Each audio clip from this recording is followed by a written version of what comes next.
Bonjour les amis. Alors d'habitude, quand je fais une vidéo, d'habitude, quand je fais une vidéo, par respect pour vous, je me rase, je me coiffe un peu. Enfin bon, je me fais beau quoi. Hein. Mais là, j'ai voulu profiter de ce petit orage tropical qui est en train de passer sur sur la bonne ville de Cali. Et bon, enfin, c'est pas une sinécure hein, parce que je suis en t-shirt, donc tout va bien.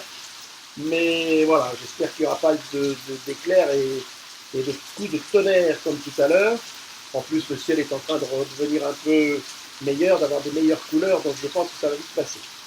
Non, je voulais vous parler de deux trucs.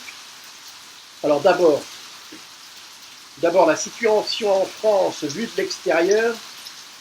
Bouh, ça décoiffe quand même, hein. Enfin bon, vu de l'extérieur, c'est une catastrophe. Voilà, vu de l'extérieur, vu de là où je suis, comme je vois les choses avec ce second confinement, avec tout ce que les Françaises et les Français disent, sentent, avec la police, avec tout ça, enfin, ça m'a l'air d'être ça m'a l'air d'être vraiment très, très compliqué. Alors bien sûr,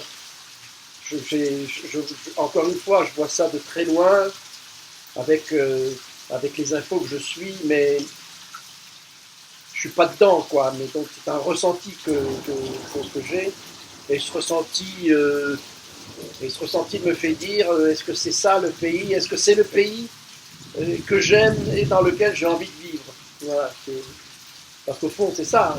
Est-ce que c'est mon pays, est-ce que je l'aime et est-ce que j'ai envie de vivre dedans. Bon, après, chacun, chacun pourra répondre à cette question. Non, je voulais vous parler de deux trucs. J'ai vu Macron discuter avec un gilet jaune qui lui disait vous êtes mon employé. Et là, je viens de revoir sur Facebook une publication qui dit aussi les hommes politiques sont nos employés.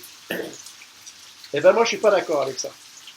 Je suis pas d'accord parce qu'un homme politique, c'est pas un employé, c'est pas un factotum, c'est pas un majordome, c'est pas un valet, c'est pas un cuisinier, une cuisinière, c'est pas une femme de chambre. Un homme politique, c'est quelqu'un qui a décidé de se mettre en avant pour apporter ce que lui pensait, ce que lui avait envie de faire. Et démocratiquement, les autres l'ont élu pour ça. C'est pas un employé. Alors peut-être que ça fait plaisir de le dire, peut-être que ça grandit, oui, ça vous donne de l'importance de dire que vous avez un valet de pied président de la République, mais ce n'est pas la vérité, je pense. Je pense que ce n'est pas du tout la vérité. Et enfin, et ensuite, je voudrais vous poser la question, très franchement, hein, comme ça, entre nous, sur le référendum d'initiative citoyenne. Comme je connais l'histoire de France, et notamment celle de 38-39, celle de 38-39, je suis pas sûr que si ça avait donné lieu à un référendum d'initiative citoyenne, je parlerais encore français et vous entendriez encore parler de François. Donc, je pense qu'il faut être extrêmement méfiant avec ce genre de choses. Et je pense que la démocratie et en plus la démocratie laïque, comme celle que nous avons en France, demande un peuple courageux, éclairé, intelligent, déterminé, et certainement pas des gens qui s'imaginent que les hommes politiques font partie de leur équipage, enfin de leur équipage au sens moyenâgeux du terme, et qu'il suffit de demander pour avoir. Je pense que la démocratie est le système politique le plus dangereux, parce qu'il peut il peut vite changer, il peut vite être détourné.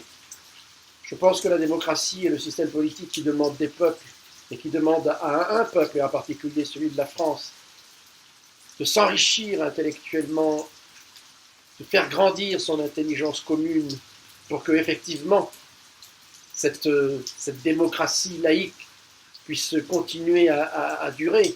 Parce que sinon, c'est facile. Sinon, c'est facile, n'est-ce pas? On prend un dictateur, on n'a pas besoin de réfléchir pour faire ce qu'il dit.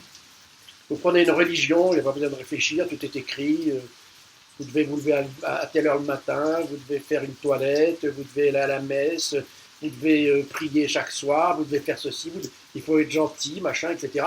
Et voilà, et c'est pas du tout une démocratie. Et c'est en cela que je dis que la démocratie, c'est un des systèmes les plus fragiles et les plus dangereux aussi. Les plus fragiles parce que... Et les plus dangereux parce que... Eh bien, on peut être dedans, vous savez, comme dans le lit. Le lit, la couette. On ne change rien, on ne bouge rien, on ne sort jamais. Et puis après, le lit s'effondre, et puis voilà, on est dehors, quoi. Donc je pense que ça mériterait un peu plus de réflexion. Quand quelqu'un dit à un président de la République qu'il est son employé, ou bien qu'il suffit de faire un référendum d'initiative citoyenne avec 500 000 ou 700 000 personnes pour changer les choses, je pense qu'il faut être un peu plus sérieux que ça, d'une part, et d'autre part, j'en reviens à vraiment à mes vidéos du début, c'est qu'est-ce qu'on veut vraiment? Que voulons-nous vraiment? Et ça mérite discussion.